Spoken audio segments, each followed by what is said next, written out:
ইয়ে রে মনা কি শুরু করছো? হ্যাঁ, দেশ স্বাধীন করছে ছাত্ররা, দেশে আন্দোলন করছে ছাত্ররা, দেশ পরিষ্কারও করতেছে ছাত্ররা।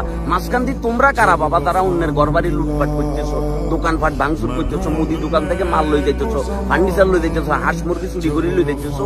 হ্যাঁ, এবং বিভিন্ন রাষ্ট্রীয় স্থাপনার ভিতরে তোমরা কেমনে করে ধ্বংসযজ্ঞ চালাইতেছো। তোমরা কারা বাবা? তোমাদের উদ্দেশ্যটা কি? হ্যাঁ, তোমাদের কি রাজনৈতিক উদ্দেশ্য? অথচ এই দেশের জন্য কি প্রান্ত দিচ্ছে মুগ্ধরা, সাইদরা, এদেশের স্টুডেন্টরা কি জীবন দিয়ে দিচ্ছে এই আন্দোলনের জন্য, এই স্বৈরাচার হটানোর জন্য। অথচ তোমরা এখন আসি বেনিফিট কেন নিচ্ছ? তোমরা কি চাইতেছো বাবা? মূলত বাংলার সাধারণ স্টুডেন্টদেরকে বলতেছি, আপনারা এই জিনিসটা কোনোভাবে মানে নিয়েন না। এটাতে বরঞ্চ দেশের আরো ক্ষতি হইতেছে। এভাবে হিংসা বিদ্বেষ ছড়াই, লুটপাটের একটা ইয়া চলতেছে, আইন শৃঙ্খলা ভাঙি পড়ছে। এগুলো আপনারা প্লিজ একটু প্রতিহত করুন। আপনারা এগুলো শক্ত হাতে প্রতিহত করুন। এগুলো যদি আপনারা এভাবে মানে নিতে থাকেন, তাহলে যেই লাও সেই কদু।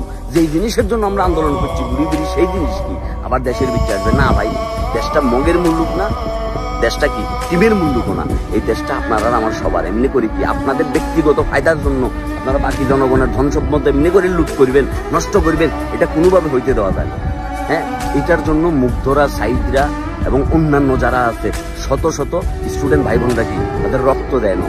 তারা সুন্দর বাংলাদেশ চাইছে, তারা বৈষম্যহীন বাংলাদেশ চাইছে, তারা একটা পরিষ্কার বাংলাদেশ চাইছে, তারা একটা দুর্নীতিমুক্ত বাংলাদেশ চাইছে, তারা চোরমুক্ত বাংলাদেশ চাইছে। কিন্তু আপনারা যদি এখন চুরি করেন, এটার জন্য কিন্তু আপনাদেরকে